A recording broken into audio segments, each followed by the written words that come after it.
सपना में राते भोले बाबा आइले, हमरा के माई रे देव घर बोलइले। सपना में राते भोले बाबा आइले, हमरा के माई रे देव घर बोलइले। अले के कन्हवा पे कांवर हम जाय माई, बोला बम बोल के नारा हम लगाई माई। आ भोले बाबा पे जाके जलवा हम चढ़ाई माई। आ जाके सुल्तानगंज से जलवा हम उठाई माई। भोले बाबा पे जाके जलवा हम चढ़ाई माई।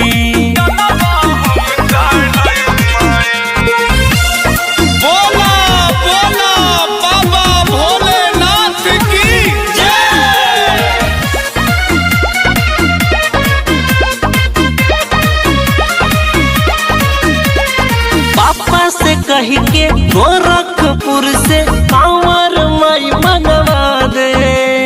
गेरुआ रंग कपड़ा हमारा के माई रे सिलवा दे। अरे पापा से कही के सोनबार से कांवर माई मंगवा दे। गेरुआ रंग कपड़ा हमारा के पिपराज से करे बाबा के दर्शन हम जग माई।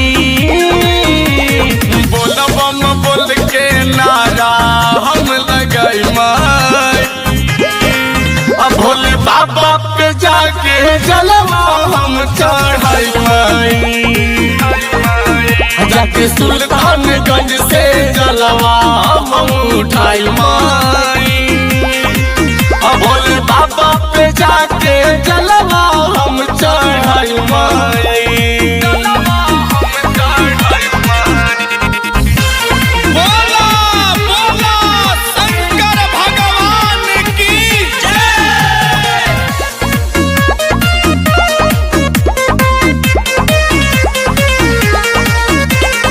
भोले बाबा से माई रे हमारा दिल से बसर लागल। सपना देखौले भोले बाबा भक्ति में मनवा लागल। चढ़ल बसावन काने पे कांवर लेके चले रविंदर। जात बड़े नागेंद्र उजाला अनिल देहाती जितेंद्र। तो सबके साथे हम देवघर जाय माई। बोल बम बोल के नारा हम लगाई माई। अब भोले बाबा पे जाके जलवा हम चढ़ाई माई। जाके सुल्तानगंज से जलवा हम उठाई माई।